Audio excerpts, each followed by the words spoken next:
I want you to play a game with this week's vocabulary words, and they are the words in this big kind of lavenderish, purplish box up here at the top.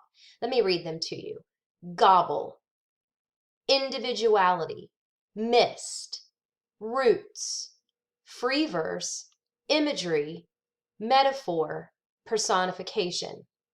So find the word in the word bank that correctly answers each definition listed below in this box and type it in the box. I've completed the first one for you. Where something begins, its origins.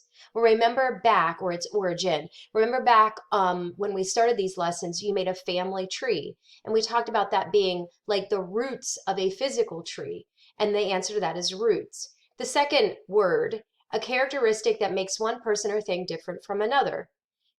The next definition compares two unlike things without using like or as. The use of words to create a picture in the reader's mind. To eat something quickly in large chunks.